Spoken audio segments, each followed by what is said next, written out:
નમસ્કાર. ગુજરાતી અધ્યયનમાં હું ડોક્ટર મેહુલ પટેલ આપ સર્વેનું સ્વાગત કરું છું. મિત્રો, ધોરણ 12 ના પાઠ્યપુસ્તકની દરેક કૃતિનો પરિચય આપણે ટાટ હાયર સેકન્ડરી પરીક્ષાને ધ્યાનમાં રાખીને કરી રહ્યા છીએ. તેમાં આજે મોસ્ટ આઈએમપી કહી શકીએ તેવું ખૂબ જ મજાનું અને ખૂબ જ સુંદર તેવું એક રામાયણના પાત્રોને ધ્યાનમાં રાખીને રચાયેલું બહુ જ સરસ મજાનું, કારણ કે રામાયણના જે પાત્રો છે ને તેમાં બધા મોટાભાગના પાત્રોનો પરિચય આપણને તરત ખ્યાલ આવે તેવો છે, પરંતુ આ કૃતિમાં એનું જે શીર્ષક છે ને ત્યાં જ આપી દીધું છે ઉર્મિલા જે લક્ષ્મણની પત્ની છે તેના વિશેની વાત આજે બહુ જ સુંદર રીતે સમજવાના છીએ. ઓકે, આ જે કૃતિ છે એ થોડી લાંબી છે, પરંતુ તેને અનુલક્ષીને જે વાતો છે તે બહુ જ મજાની છે. ઉર્મિલા કૃતિમાંથી 100% પ્રશ્ન સવિસ્તાર એક વાક્યમાં કે 2-3 વાક્યમાં પૂછાશે ને પૂછાશે જ. આ ગેરંટી છે. હા, હું એટલા માટે કહી રહ્યો છું કારણ કે આ કૃતિ જ એટલી સરસ મજાની છે કે એમાંથી પ્રશ્ન પૂછવો અવશ્ય બને જ છે. બરાબર, મેં અહીંયા એક જ પ્રશ્ન આપી દીધો છે ને તેમાં સમગ્ર કૃતિનું મૂલ્યાંકન થઈ શકે તે પ્રમાણેની વાત છે કે ઉર્મિલાનું જે મનોમંથન છે તે મનોમંથન ઉર્મિલા કાવ્યને આધારે વ્યક્ત કરવાનું છે. તો એ પ્રશ્નનો જવાબ લખવાની પદ્ધતિ આપણે દરેક વિડીયોમાં જે રીતે સમજ્યા છીએ તેવી જ રીતે પ્રસ્તાવના, વિષય વસ્તુ અને ઉપસંહારને કેન્દ્રમાં રાખીને લખવાનું છે. ઓકે, હવે આ કૃતિ છે ને એને રચનારા કવિનો પરિચય આપણે સૌ પ્રથમ પ્રાપ્ત કરી લઈએ અને પછી કૃતિની એક એક પંક્તિ. આ ઉર્મિલા વિશે અત્યારે હું તમને વધારે પડતું કહેતો નથી, કૃતિના દ્વારા જ વધારે માહિતી તમને આપીશ. ઓકે, ચાલો હવે સમજો કે ઉર્મિલાના કાવ્યના રચેતા છે કવિ બોટાદકર. એમનો જન્મ 1870 અને અવસાન છે 1942. ગૃહ અને ગ્રામ જીવનને કવિતાનો વિષય બનાવનાર કવિ દામોદર ખુશાલદાસ બોટાદકરનો જન્મ સૌરાષ્ટ્રના બોટાદમાં થયો હતો. તેમને માત્ર 6 ધોરણ સુધીનો અભ્યાસ કરેલો. આ કવિ સંસ્કૃત ભાષા સાહિત્યના પણ સારા અભ્યાસી હતા. તેમનું પ્રદાન મુખ્યત્વે કવિતા ક્ષેત્રે રહ્યું છે. તો આ કવિ બોટાદકર છે તે માત્ર 6 ધોરણ સુધીનો અભ્યાસ કરેલો છે અને આ જે 6 ધોરણ સુધીના અભ્યાસમાંથી એમને આ જે કૃતિ રચી છે ને કૃતિના શબ્દો, કૃતિમાં રહેલો જે ભાવ એને જોતા શિક્ષણ ખાલી 6 ધોરણ સુધીનું જ હશે તેવી કલ્પના કરવી પણ અશક્ય બને છે. કૃતિનો જે મૂળ મર્મ છે એ અહીંયા આખો દર્શાવી દીધો છે અને તેમાં ઉર્મિલા વિશેની થોડી કૃતિ શરૂ કરતા પહેલા જે વાતની જરૂરિયાત છે તે હું તમને સમજાવું છું. ઓકે, આ એક ખંડ કાવ્ય છે. ખંડ કાવ્યમાં કોઈ વિશિષ્ટ પ્રસંગના આશ્રયે મુખ્યત્વે વિવિધ ભાવોનું છંદો વૈવિધ્ય સાથે નિરૂપણ કરવામાં આવે છે. વેદક ભાવ નિરૂપણ સાથે એમાં હૃદય સંઘર્ષ અને જીવન રહસ્ય પણ રજૂ થાય છે. જો ખંડ કાવ્યમાં કેવું હોય તો છંદની વિવિધતા હોય. આ તો કેવી વાત છે કે ધોરણ 6 સુધી જેને શિક્ષણ પ્રાપ્ત કર્યું છે તેવો વ્યક્તિ છંદના વૈવિધ્ય યુક્ત કૃતિની રચના કરી છે. ઓકે, એટલે ખંડ કાવ્યમાં છંદની અલગ અલગ પેટર્નમાં છંદનો ઉપયોગ કરીને ભાવ સાથે એને જોડવામાં આવે છે અને જીવનની અંદર રહેલા હર્ષ અને સંઘર્ષની, જીવન રહસ્યની, ભાવ નિરૂપણની વાતો તે વૈવિધ્યમાં આવે છે. ઓકે, આગળ કહે છે કે પ્રસ્તુત ખંડ કાવ્યમાં લક્ષ્મણ અને ઉર્મિલાના હૃદય ભાવોનું આલેખન થયું છે. ભગવાન શ્રી રામના ભાઈ લક્ષ્મણ અને લક્ષ્મણના પત્ની જે ઉર્મિલા છે તેમના બંનેના જે ભાવો છે તે ભાવોને અહીંયા આ કૃતિમાં વ્યક્ત કરવામાં આવ્યા છે. ચલો આગળ જોઈએ. પતિ પત્ની જે પ્રેમ અને કર્તવ્યનો તીવ્ર સંઘર્ષ અનુભવે છે તેનું ખંડ કાવ્યમાં અસરકારક નિરૂપણ થયું છે. વિવિધ ભાવ સંવેદનો સાથે છંદોનું વૈવિધ્ય પણ કવિએ આ રચનામાં સારું એવું પ્રગટ કરી આપ્યું છે. શું કહે છે કે પતિ પત્ની વચ્ચેનો જે સંબંધ છે તેમાં રામાયણ જે આખું છે ને એમાં તમે રામ અને સીતા એ પતિ પત્નીના સંબંધના દ્રષ્ટાંત સાથે જોડીને આખી એક અલગ ભાવ નિરૂપણ વાળી વાતને સમજી શકો છો. જ્યારે લક્ષ્મણ અને ઉર્મિલાના પતિ પત્નીના જે દાંપત્ય જીવન છે એ આખું અલગ ભાવ સાથે જોડાયેલું છે. એટલે હું અહીંયા કહેવાનો આશય એ જ આપું છું કે દરેક પતિ પત્નીના જીવન જીવવાના લક્ષણો, જીવન જીવવાની લાગણીઓ, જીવન જીવવાની જે આખી પદ્ધતિ છે તે પદ્ધતિઓ અલગ અલગ હોય છે, કોપી થવી ન જોઈએ. ઓકે, ચાલો કઈ વાંધો નહીં. આ પ્રમાણેની કૃતિ ખૂબ સુંદર રીતે, એટલે કે જ્યારે રામ, સીતા અને લક્ષ્મણ ત્રણે વનમાં જવાનું નક્કી કરી લે છે. હવે જ્યારે આ નક્કી થઈ જાય છે ત્યારે લક્ષ્મણ ઉર્મિલાની પરવાનગી લેવા માટે, ઉર્મિલાને આમ તો એવું કહીએ આપણે કે પરવાનગી લેવાની ના હોય, સીધું એને નિર્ણય જણાવવાનો હોય, છતાં પણ પરવાનગી લેવા માટે એ જાય છે. ત્યારે ઉર્મિલા આવા વાતાવરણથી થોડી પરિચિત હતી, એટલે કૃતિની શરૂઆત જ ત્યાંથી થઈ છે. જો હું પહેલી જ વાતને લઈને સમજાવતા આગળ સવિશેષ વાત આપું કે શોકાવેશે હૃદય ભરતી કમતી ભીતિઓથી ને ચિંતાથી જ્વલિત બનતી સભ્રમે વ્યગ્ર થાતી, વારે વારે સ્વર સમજવા દૂર કઈ કાન દેતી, ઊભી બાળા વિવશ બનીને બારીએ બહાવરી છે. આ પરિસ્થિતિ બની રહી છે. ઘરની અંદર બધા લોકો વાતો કરી રહ્યા છે તો ઉર્મિલા એક ખૂણામાં એના પોતાના કક્ષમાં ઉભા ઉભા ઊંચા સ્વરે કાને સાંભળવા પ્રયત્ન કરી રહ્યું છે કે શું ઘટના બની રહી છે. પરંતુ એની વાત કેવી રીતે રજૂ કરી છે? જો મંદાક્રાંતા છંદની અંદર બહુ જ સુંદર રીતે લખ્યું છે કે શોકાવેશે હૃદય ભરતી, શોકનો વેશ ધારણ કર્યો છે, શોક લાગે છે, બરાબર? તો શોકાવેશે હૃદય ભરતી, હૃદયની અંદર શોક, એક દુઃખ, એક એવી લાગણી જે હૃદયની અંદર ખૂબ ભરાઈ છે, કારણ કે કઈ ઘટના બનવાની છે ને એનો માત્ર અંદાજ આવી રહ્યો છે, સાચે શું બનવાનું છે હજુ કઈ ખ્યાલ નથી. એટલે શોકાવેશે હૃદય ભરતી કંપતી ભીતિઓથી, આ જે આગળની આવી રહેલી જે પરિસ્થિતિઓ છે એને વિચારતા વિચારતા એ કંપી રહી છે ને ચિંતાથી જ્વલિત બનતી સભ્રમે વ્યગ્ર થતી, અને આ બધી જે ચિંતાઓ છે તેનાથી તે વ્યગ્ર થાય છે, જ્વલિત બને છે અને સભ્રમે વ્યગ્ર થાય છે. વારે વારે સ્વર સમજવા દૂર કઈ કાન દેતી, કે શું વાતો થઈ રહી છે, કારણ કે પરિસ્થિતિ એને સીધે સીધી નોર્મલ લાગી રહી નથી. એટલે વારે વારે એ જે વાતો થઈ રહી છે, જે અવાજ ઉત્પન્ન થઈ રહ્યા છે તે સાંભળવા માટે કાન ઊંચા કરીને સાંભળવાનો પ્રયત્ન કરી રહી છે. ઊભી બાળા વિવશ બનીને બારીએ બહાવરી છે, તે દરવાજાની જોડે બહાવરી બનીને, એટલે કઈ જ પરિસ્થિતિને જાણ્યા સિવાય ખબર નથી અને એકદમ કઈક આંચકો લાગે એવી પરિસ્થિતિની વાતને સમજવા એ બારીએ જઈને ઊભી છે. આગળ અનુષ્ટુપ છંદમાં ભાવ બદલ્યો છે. હવે જો અહીંયાથી પાછી વાત બદલાઈ છે. આટલા સુધીમાં કેવું હતું તો ઉર્મિલા લક્ષ્મણ જે કાર્ય સાથે જોડાઈ રહ્યો છે તેને સમજવા માટે પ્રયત્ન કરી રહી છે, પરંતુ હજુ ઉર્મિલાને સ્પષ્ટ ખબર નથી. હવે લક્ષ્મણ તેને કહેવા માટે આવે છે, તે અનુષ્ટુપ છંદમાં સમજાવ્યું છે. જો કે ધનુર્બાન ગ્રહી હાથે ને વાગા વનના સજી, દૂરથી આવતો દેખે વહાલાને કઈક વેગથી. શું કહે છે કે ધનુર્બાન અને શરીર પર વનમાં જવા માટેના જે કપડા છે તે પહેરી, હાથમાં ધનુષ્ય અને બાણ ને બધું લઈને તે ઝડપથી ઉર્મિલાની તરફ આવી રહ્યો છે. ચિરાયુ ચિત ઓચિંતુ વ્રજપાત થયો શિરે, ઢળતી સહસા ઉભી સંકષ્ટે ગ્રહી દ્વારને. હવે આ પરિસ્થિતિમાં જોયું પોતાના પતિને વનમાં જવાના કપડા પહેરીને સજ્જ થઈને એની સામે આવતા એ જોવે છે, એટલે વજ્રનો જેવો ઘા વાગે ને તેવો વજ્રપાત થયો એનામાં.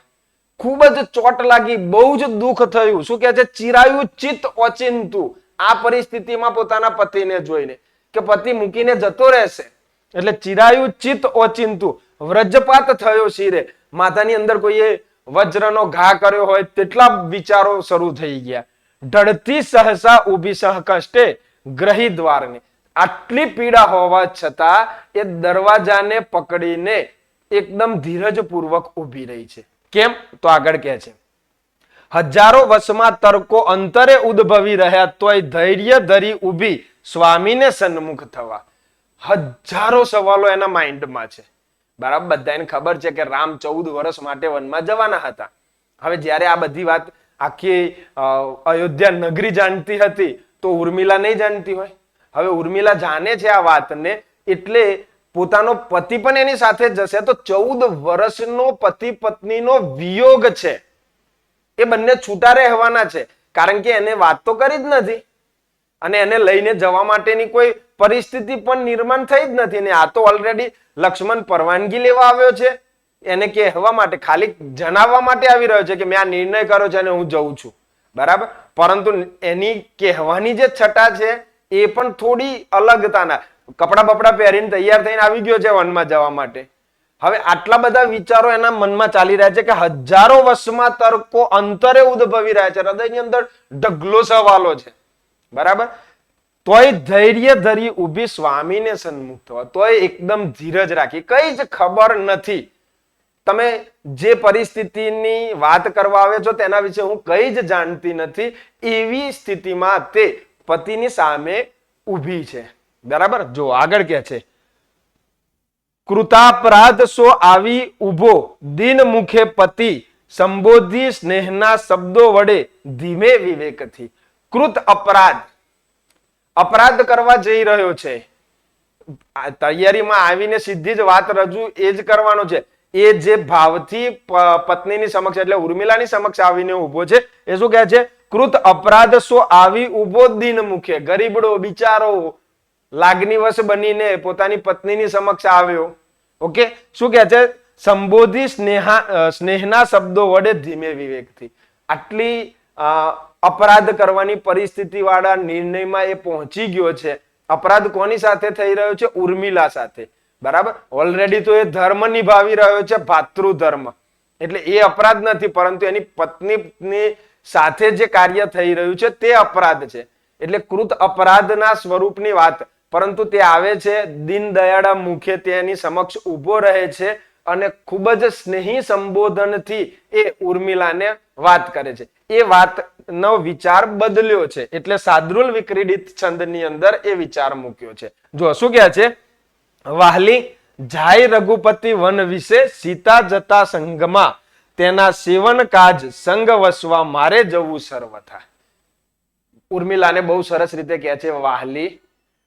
ઓકે, એ વખતે વાહલી વપરાતું, અત્યારે બીજું વપરાતું હશે. બરાબર, એટલે કહે છે વાહલી, રઘુપતિ એટલે ભગવાન શ્રી રામ છે, એ અને સીતા બંને જઈ રહ્યા છે વનમાં, એમના સાથે મારે પણ જવું જોઈએ તેવી વાત એ રજૂ કરે છે કે તેના સેવન કાજે બંનેના રક્ષણ માટે મારે પણ જવું જોઈએ.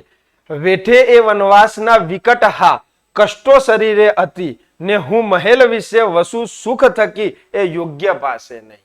શું કહી રહ્યા છે? કે મારા મોટાભાઈ અને ભાભી બંને વનની અંદર ખૂબ જ કષ્ટ વેઠે અને હું મહેલની અંદર રાજાશાહીમાં શાંતિથી જીવન પસાર કરું, તે મને વ્યાજબી લાગતું નથી, મને યોગ્ય લાગતું નથી.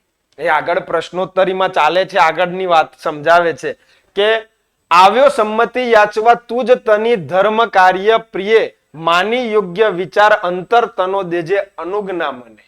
પછી આટલી પરિસ્થિતિની જાણ કર્યા પછી એ કહે છે કે હું અહીંયા આવ્યો છું તારી સંમતિ લેવા માટે. ઓકે, ધર્મ કર્યો પ્રિય, જે ધર્મના કાર્યમાં હું જઈ રહ્યો છું તેમાં બંને બાજુ ધર્મ છે. અહીંયા પતિ ધર્મ છે અને ત્યાં ભાતૃધર્મ છે. બરાબર, તો આ બંને ધર્મની યોગ્ય વિચાર, આ બંનેના વિચાર સાથે, ધર્મના વિચાર સાથે તું યોગ્ય વિચાર કરી અને મને આજ્ઞા આપજે. કહી રહી છે ને, છતાં એની અંદર પણ એ કહી તો દે છે જ. ઓકે, શું વાત આખી રજૂ કરીને સમજાવી દે છે? તો એકદમ સ્પષ્ટપણે કહી દે છે કે મારે જવું ફાઇનલ છે. બરાબર, છતાંય તારી પરવાનગી, તું હા પાડે તો જવું, તો ના પાડે તો નથી જવાની, એવી પરિસ્થિતિ પણ નથી. બરાબર, એટલે આ વાત મૂકે છે કે ના તારો અપરાધ આમ ત્યજવા જેવો લગારે થયો, બંધુ ધર્મ બજાવતા દઉ તને અન્યાય આજે અહો. એટલે કહી રહી છે એકદમ અહીંયા ઉર્મિલાને સ્પષ્ટપણે લક્ષ્મણ સમજાવી રહ્યો છે કે હું ભાતૃધર્મ નિભાવવા જઈ રહ્યો છું, તેમાં તારો જે ધર્મ છે, પતિ તરીકેનો મારે તારી સાથે જે વ્યવહાર કરવાનો છે તે ધર્મમાં અન્યાય કરી રહ્યો છું. બરાબર, આવી વાત કરીને એ પરવાનગી માગી રહી છે. ઓકે, આગળ અનુષ્ટુપ છંદમાં હવે ઉર્મિલાનું મનોમંથન મૂકવામાં આવ્યું છે. ઉર્મિલાનું મનોમંથન તો પહેલી લાઈનથી જ શરૂ થઈ ગયું છે, બરાબર. પરંતુ લક્ષ્મણ જે રીતની વાત રજૂ કરે છે, હવે આ અનુષ્ટુપ છંદની જે વાત છે ને તેમાં ઉર્મિલાના મનમાં ચાલી રહેલા જે એકદમ અલગ પ્રકારના વિચારો છે તેને બહુ જ સરસ રીતે ગોઠવ્યા છે કે સ્વપ્નમાંય ન સૂજેલી માનેલી મનથી નહીં સાંભળી શોકની વાર્તા ઓચિંતા સર્પદંશથી. ક્યારે સ્વપ્નમાંય વિચાર્યું નહોતું, ક્યાંય કલ્પના પણ થઈ નથી કે પતિથી 14 વર્ષ જુદા રહેવાનું થશે, બરાબર. એટલે કે છે કે સ્વપ્નમાંય ના સૂજેલી માનેલી ક્યારે મનમાં આવી વાત નથી આવી, શંકાય નથી થઈ, બરાબર. સાંભળી શોકની વાર્તા, આ જે શોક છે કારણ કે એના માટે તો 14 વર્ષ પછી વનમાંથી પાછો આવવાનું છે એવી ગેરંટી પણ શું છે, ત્યાં કઈક એવી વસ્તુમાં કઈક અનિચ્છનીય ઘટના બની અને લક્ષ્મણના પ્રાણ જતા જ રહ્યા હતા ને, એ તો હનુમાનજી પાછા લાવ્યા, બરાબર. પરંતુ આખી જે પરિસ્થિતિ બની તેમાં ઉર્મિલાનો શું દોષ? એટલે આ તો શોકની વાત થઈ ને, દુઃખની વાત થઈ. એટલે કે છે કે સાંભળી શોકની વાર્તા ઓચિંતી, કેવી રીતે? જેવી રીતે સર્પદંશ થાય ને એવી ઓચિંતા પરિસ્થિતિ વાળી આ વાત એને સાંભળી. રામ દ્વારે સરયુ વેગે રક્તવારિત્વ પામતું ફાટ્યા ચિત્ત અને ચક્ષુ ભાનના દેહનું રહ્યું. આ વાત સાંભળ્યા પછી શું થયું? તો શરીરની અંદર સરયુ નદીની અંદર જેવી રીતે પાણી ફૂલ વેગથી વહી રહ્યું છે તેવી રીતે આખા શરીરમાં રક્ત વહી રહ્યું છે. કારણ કે કલ્પના બહારની જે વાત આવીને ઉભી રહી છે તેમાં એની પરિસ્થિતિને આખી અલગ દ્રષ્ટિમાં રજૂ કરી છે, બરાબર. એટલે શું કહી રહ્યું છે કે રામ દ્વારે સરયુ વેગે રક્તવારિત્વ પામતું, આખા શરીરનું રક્ત છે એ સરયુના વેગ જેવું આખા શરીરમાં ફટાફટ આમથી આમ દોડી રહ્યું છે, બરાબર. ફાટ્યા ચિત્ત અને ચક્ષુ ભાનના દેહનું રહ્યું. ચિત્ત અને ચક્ષુ બંને ફાટી ગયા છે, બરાબર.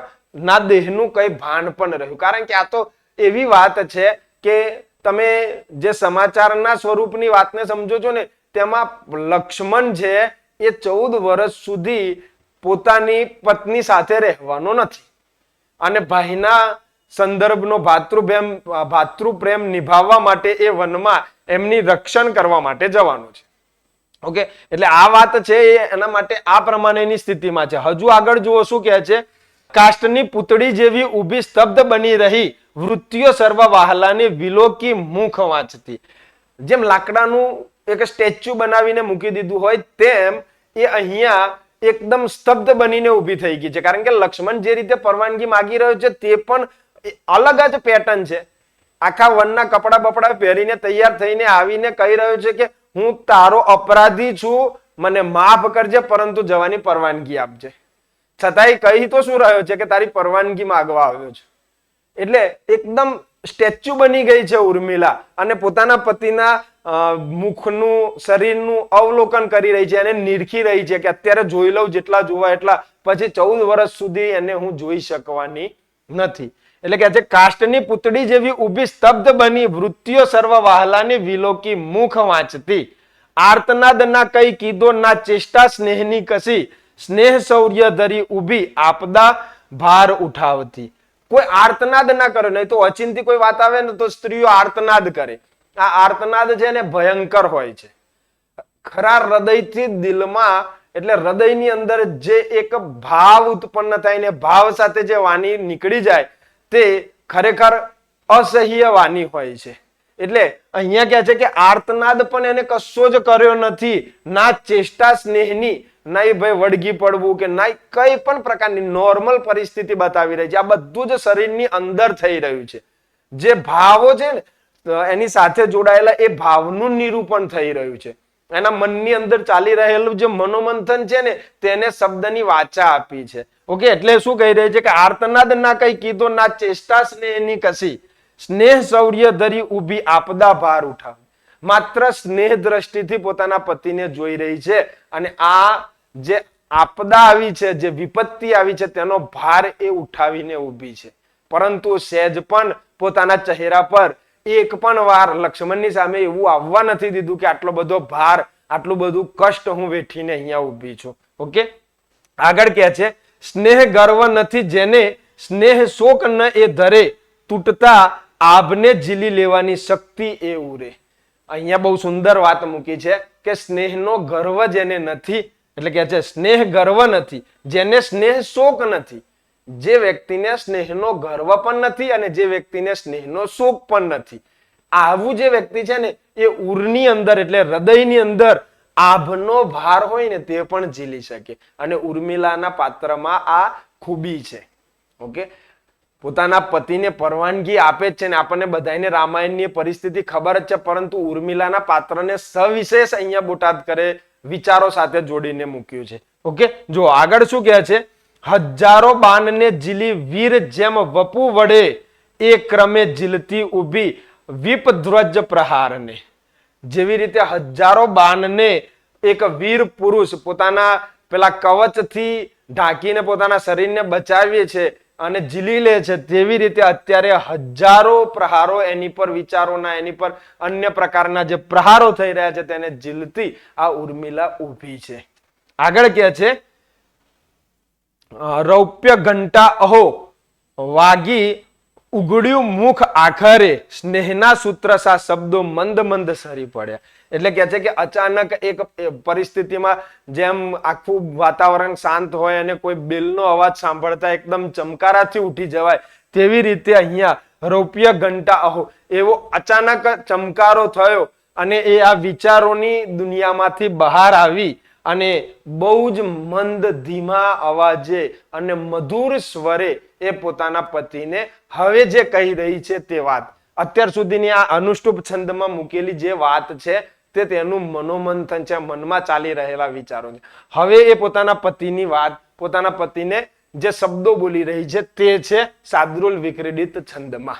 જો શું કહે છે, વહાલા ધર્મ વિચારીને અનુજનો ઈચ્છો અરણ્ય જવા, સી રીતે અવરોધ થાય મુજથી સત્કાર્યને સેવતા. કેટલું સરસ, આટલી બધી વિચારસરણી એના માઇન્ડમાં ચાલી રહી છે. આટલી એક જ પરિસ્થિતિને માત્ર સતત વિચાર કરો કે 14 વર્ષ સુધી પોતાના પતિથી દૂર રહેવાનું છે. ચલો એ પણ ખ્યાલ નથી કે 14 વર્ષ પછી એનું મુખ જોવા મળશે કે નહીં.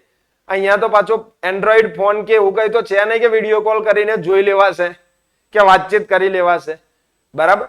તો આટલા બધા અસહ્ય દુઃખને સહન કરી અને પોતાના પતિએ જે વાત રજૂ કરી છે કે હું મારો બંધુ ધર્મ નિભાવવા જઈ રહ્યો છું, તેમાં તારી પરવાનગી લેવા માટે આવ્યો છું, એ જેટલા સરસ રીતે પ્રશ્ન પૂછે છે એનાથી બહુ જ સુંદર રીતે કે વહાલા ધર્મ વિચારી અનુજનું, એટલે તમે જે ધર્મ વિચાર્યો છે તમારો બંધુ ધર્મ નિભાવવાનો, બરાબર, ભાતૃ પ્રેમને લઈને જે વિચાર કર્યો છે અરણ્ય જવા માટેનો એટલે વનમાં જવા માટેનો, સી રીતે અવરોધ થાય મુજથી સત્કાર્યને. તમે આટલું સુંદર સારું સરસ કાર્ય કરી રહ્યા છો, તેમાં હું કેવી રીતે અવરોધ કરી શકું. ઓકે, આગળ કહે છે ઉકેલ્યું દુઃખ આપના હૃદયનું તેમાં ના વૃદ્ધિ કરું, કહેવાનું કઈ ઉદ્ભવે ઉર વિશે તોય કશું ના કહું. એટલે કહે છે કે ઉકેલ્યું દુઃખ આપના હૃદયનું, કે તમારા હૃદયમાં કદાચ મારા વિશે લઈને જો કોઈ દ્વિધાઓ ચાલી રહી છે કે હું ઉર્મિલાને પૂછ્યા સિવાય આ નક્કી કરીને આવી ગયો છું તો ઉર્મિલા કઈ હા ના કરશે, કઈ અલગ જીદ કરશે, તો એ બધી જ વાતને અહીંયા સ્પષ્ટ કરે છે કે હું તમારા હૃદયની અંદર રહેલા કોઈ દુઃખને ઉકેલવા માંગતી નથી. એ જ રીતની પરિસ્થિતિમાં છે. ઉકેલ્યું દુઃખ આપના હૃદયનું તેમાં ના વૃદ્ધિ કરું. હવે હું તમારા હૃદયની અંદર કોઈ જ પ્રકારના દુઃખની વૃદ્ધિ કરીશ નહીં, બરાબર. જે પરિસ્થિતિ છે તેને હું સીધી સહન કરી લઈશ. એટલે કે છે કહેવાનું કઈ ઉદ્ભવે ઉર વિશે તો કશું ના કહું. હૃદયની અંદર મને કશું કહેવાનું પણ થશે ને તમને તો પણ હું કશું જ કહીશ નહીં. ને સંગે વસવા તોય હઠ કરી ના કષ્ટ આપવું વધુ, ચિંતા ભાર વધારવો તમ શિરે એ યોગ્ય હું ના ગણું. અને કહે છે કે તમે એવી કોઈ ચિંતા કરતા નહીં કે હું તમારી સાથે, જેવી રીતે રામ પોતાના પત્નીને લઈને જઈ રહ્યા છે તેવી રીતે લક્ષ્મણ પણ પોતાની પત્નીને લઈને જઈ જ શકતો હતો ને. એટલે કે છે કે ને સંગે વસવા તનો હઠ પણ નહીં કરું, કે તમારી સાથે રહેવા આવવા માટેની હું જીદ પણ કરીશ નહીં, ના કષ્ટ વધારે. કારણ કે જશે આપણને એવું લાગે કે લઈ ગયો તો શું વાંધો હતો ભાઈ, એમને એક સરસ મજાની ટ્રીપ થઈ જાતે 14 વર્ષની, પરંતુ આ એ પરિસ્થિતિ નથી.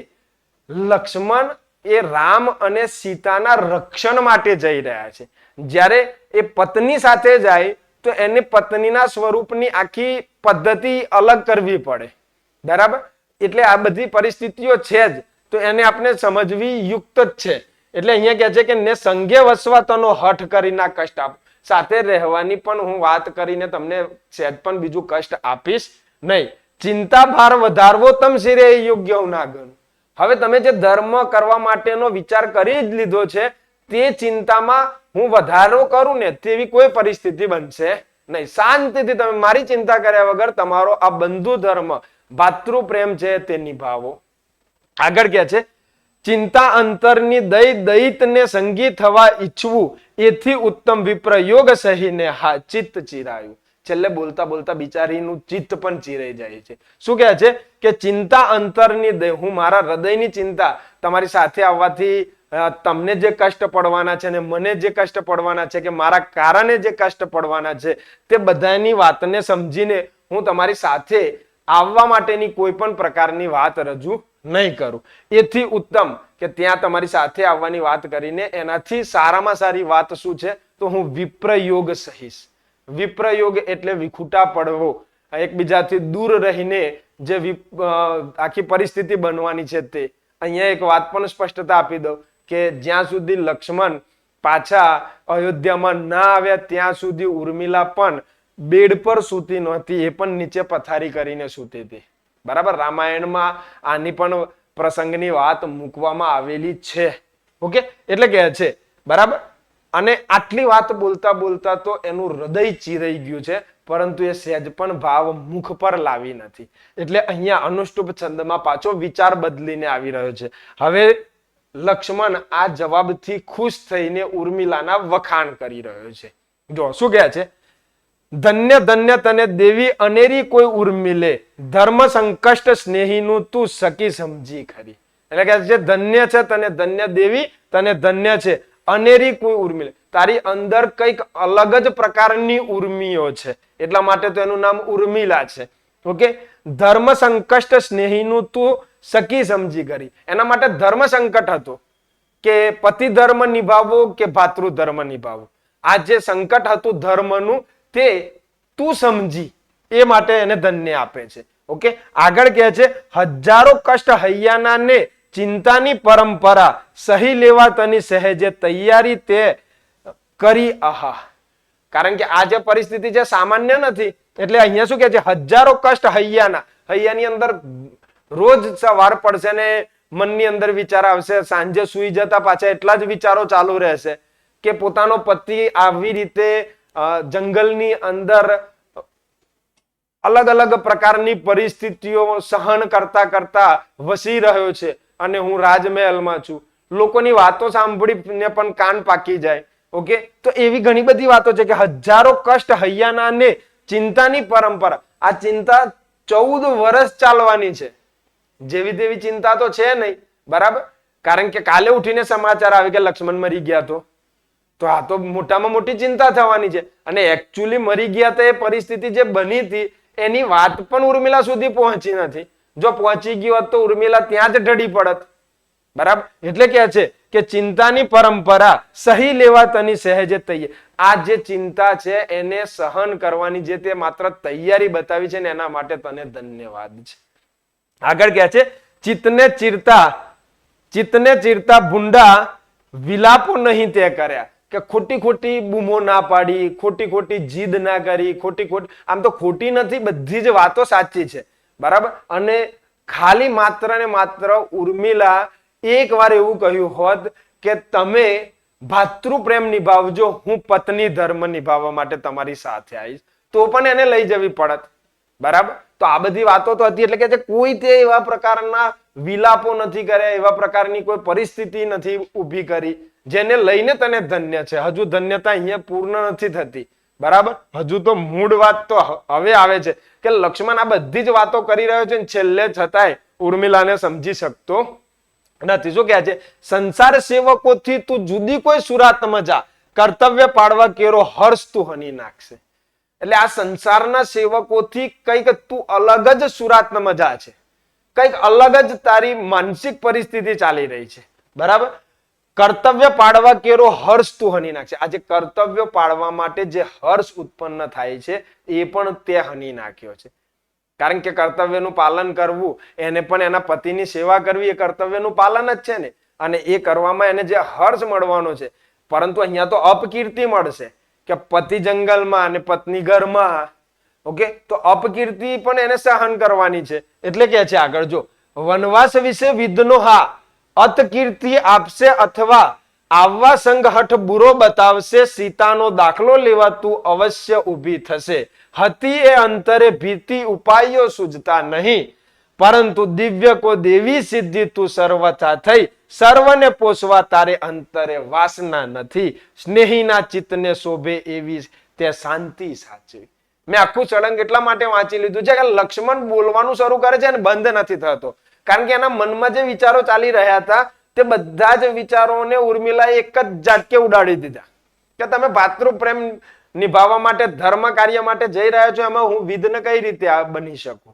આટલામાં જ બધી વાતને સમાવિષ્ટ કરી દીધી હતી. એટલે અહીંયા શું કહે છે કે વનવાસની અંદર હું જઈશ તો એમાં ઘણા બધા વિઘ્નો આવવાના છે.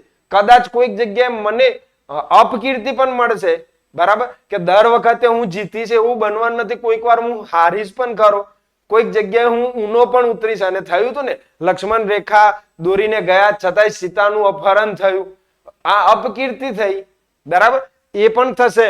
આવવા સંગ, અને કદાચ મારા મનમાં તો એવા વિચારો ચાલતા હતા કે તું સાથે આવવા માટે હઠ કરીશ, જીદ કરીશ, અને તારી પાસે તો પુરાવો હતો, દાખલો હતો કે સીતા આવે છે તો હું કેમ ના આવું, બંને બહેનો તો છે જ ને. ઓકે, એટલે કે છે કે સીતાનો દાખલો લેવા માટે પણ તારી સામે એ વાત ઊભી હતી. હતી એ અંતરે ભીતિ ઉપાયો, આ બધી જ બીક મને હૃદયની અંદર હતી. મેં ધર્મ કાર્ય માટેની વાત તો રજૂ કરી દીધી હતી, ભાઈને કહી પણ દીધું હતું, પરંતુ આ બધો ડર મને લાગી રહ્યો હતો. ઓકે, પરંતુ દિવ્ય કો દેવી સિદ્ધિ તું સર્વથા થઈ. પરંતુ શું કર્યું, તે બધી દિવ્યોની જે સિદ્ધિઓ છે ને એ તારી અંદર અત્યારે પ્રાપ્ત થઈ ગઈ છે, અને તે આવી કોઈ જ ચિંતા મને થવા દીધી નથી. સ્વાર્થને પોષવા તારે અંતરે વાસના નથી. એવો કોઈ સ્વાર્થ તારી અંદર જ નથી કે જે વાસના ઉત્પન્ન કરી શકે, જેના કારણે તું જીદ કરી શકે. સ્નેહીના ચિત્તને શોભે એવી તે શાંતિ સાચવી. એક સ્નેહી જે બે પ્રેમ કોને કહેવાય, આ પ્રેમ છે, રામ સીતાનો પ્રેમ છે, એ અલગ અલગ લય અને અલગ ભાવ સાથે. એટલે મેં શરૂઆતમાં કહ્યું છે કે પતિ પત્નીનો આ જે ભાગ છે એ અલગ છે, અને લક્ષ્મણનો ને ઉર્મિલાનો છે એ અલગ છે, બરાબર. આ પ્રેમ છે. એકબીજાને સ્નેહી વ્યક્તિ કોને કહેવાય, એકબીજાને જ્યાં સુધી ન સમજી શકે, એકબીજાની લાગણીઓ સાથે આ પ્રમાણેના ભાવને ન સમજી શકે. શું લક્ષ્મણ નથી જાણતો કે એને આટલો બધો વજ્રપાત થયો છે, મનોમંથન આ બધું ચાલી રહ્યું, તો લક્ષ્મણને પણ ખ્યાલ છે જ, પરંતુ એ એના મુખે સાંભળવા માંગે છે. પરંતુ ઉર્મિલા પણ એ પ્રમાણના સ્નેહ સાથે જોડાયેલી છે કે લક્ષ્મણને તરત પરવાનગી આપી દે છે કે જા જા, તું તારો ધર્મ નિભાવ, હું તારા ધર્મની સાથે છું, બરાબર. તો આ પત્ની ધર્મ થાય છે.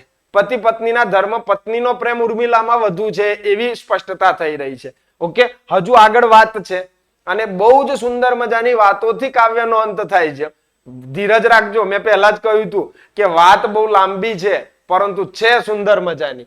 હવે મંદાક્રાંતા છંદમાં ભાવ પલટો થઈને આવી રહ્યો છે કે સંગે રહેવું, નિજ હૃદયનો ભાર ઉતારવાને, વહાલાને કુશલ નિરખી અંતરે રાચવાને, એ તો વહાલી અધમ ઉરનો સ્વાર્થ કે સ્નેહ ગર્વ. હવે લક્ષ્મણ ખુશ થઈ ગયો છે, એકદમ પ્રફુલ્લિત, કારણ કે આની બધી જ ચિંતાઓ દૂર થઈ ગઈ છે. એટલે શું કહે છે કે સંગે રહેવા, નિજ હૃદયનો ભાર, કે ભાઈ તમે તમારા ભાઈ સાથે રહો, એમની સેવા પૂજા કરો, તો તમને જે થાક લાગે એ થાક ઉતારવાનું કામ મારું છે. એટલે હું તમારી સેવા કરવા માટે, તમારા પગ દબાવવા માટે, તમારું માથું દબાવવા માટે હું તમારી સાથે આવું. આ પણ પરિસ્થિતિ બની ને, અને આ વ્યાજબી પરિસ્થિતિ છે. એટલે કે છે કે સંગે રહેવા, નિજ હૃદયનો ભાર ઉતારવાને, વહાલાને કુશલ નિરખી અંતરે. ભાઈ દરરોજ જોવે પોતાનો પતિ સ્વસ્થ છે, નિરોગી છે, બરાબર છે, એ જોઈને એક હર્ષ ઉત્પન્ન થાય છે. એ હર્ષના સ્વરૂપની વાત છે કે નિરખી અંતરને રાચવાને. એ તો વાહલી અધમ ઉરનો સ્વાર્થ કે સ્નેહ ગર્વ, સ્નેહી કેરું હૃદય સમજે તે તનુ તત્વ સર્વ. આ જે વાત છે તે સ્નેહનો ગર્વ છે કે પછી સ્નેહનો સ્વાર્થ છે. બહુ સુંદર શબ્દો છે, સ્વાર્થ કે સ્નેહ ગર્વ. સ્નેહી કેરું હૃદય સમજે તે તનુ જ તત્વ સર્વ. જે સ્નેહીનું હૃદયને સમજે, આ દિલ દિલ દિલ જે છે, દિલ નહીં હૃદય, અને હૃદયની અંદર જે ઉર્મિની અંદર ઉત્પન્ન થઈ રહેલો જે ભાવ છે ને એ સમજી શકે ને, અને એ સમજ્યા પછી જે નિર્ણય થાય તે પતિ પત્નીના સંવાદમાં, પતિ પત્નીની વાતમાં આવવો જોઈએ.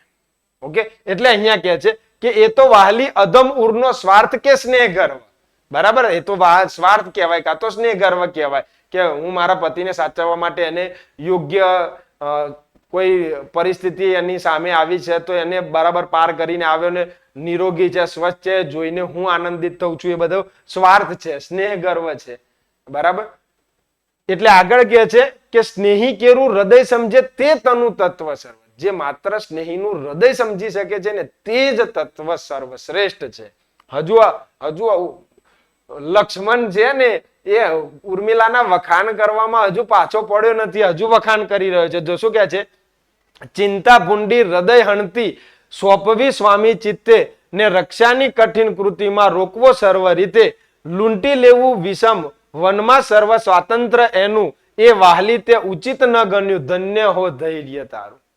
બહુ સુંદર રીતે કહે છે કે ચિંતા ભૂંડી હૃદય હણતી સોંપવી સ્વામી ચિત્તે, કે આ જે મનને ચિંતાઓ હતી, બરાબર, જે ચિંતાઓ આખી કેવી રીતે સોંપવું, કેવી રીતે તને સમજાવવું, એ જ મને મોટી ચિંતા હતી. મારે તને કેવી રીતે સમજાવવું, અને તું તને કહેવું તો પણ અપરાધ છે ને, એ તો ધર્મના વિરુદ્ધનું કાર્ય છે.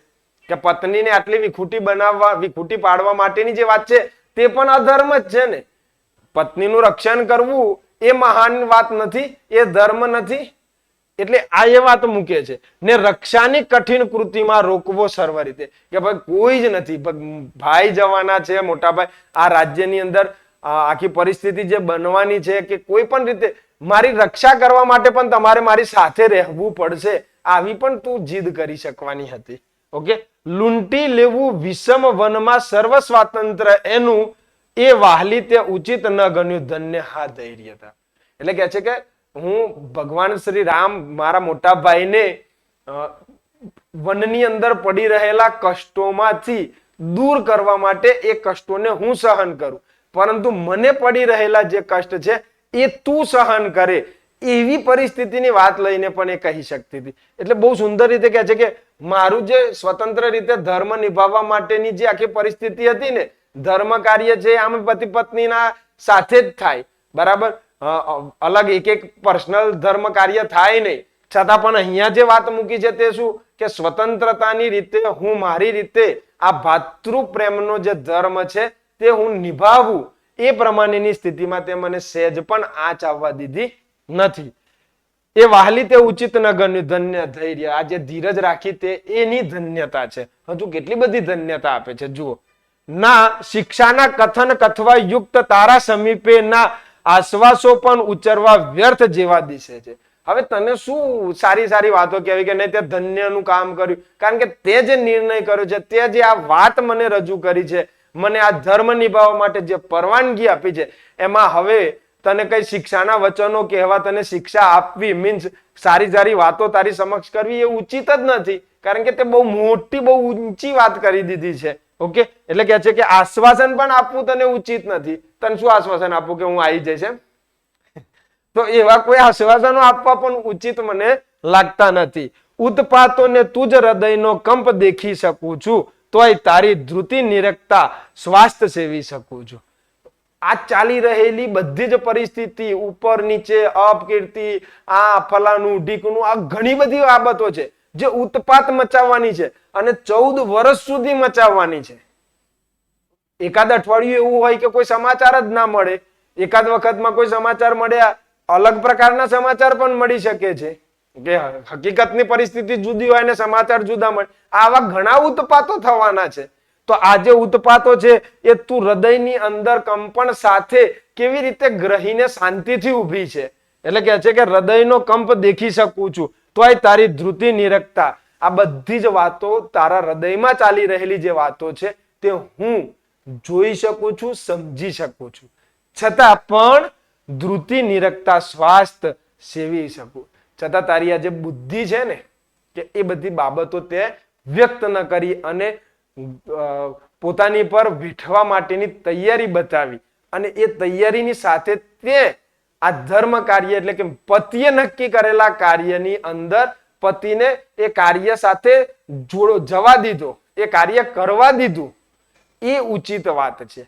અને છેલ્લી પંક્તિમાં અનુષ્ટુપ છંદમાં એક સરસ મજાનો ભાવ મૂકી અને કાવ્ય પૂર્ણ કરી દીધું છે. પતિએ પીઠ દીધીને દયિતા દેખતી રહી, અંતે હાય કહી બાળા મૂર્છિતા ભૂતલે પડી.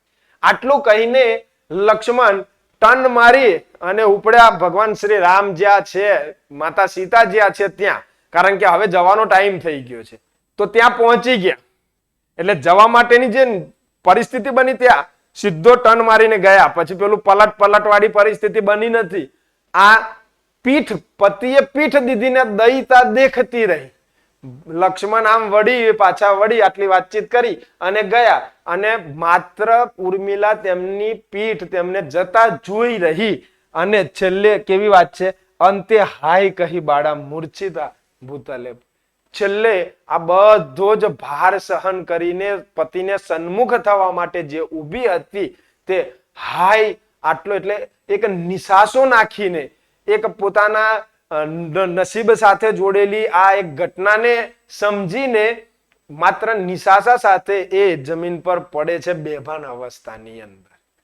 આ એક ઉર્મિલાના સરસ મજાના ભાવ, લક્ષ્મણના ઉર્મિલા પ્રત્યે ને ઉર્મિલાના લક્ષ્મણ પ્રત્યેના ભાવને એક ધોરણ 6 સુધી અભ્યાસ કરેલા કવિ બોટાદકરે રજૂ કર્યા છે.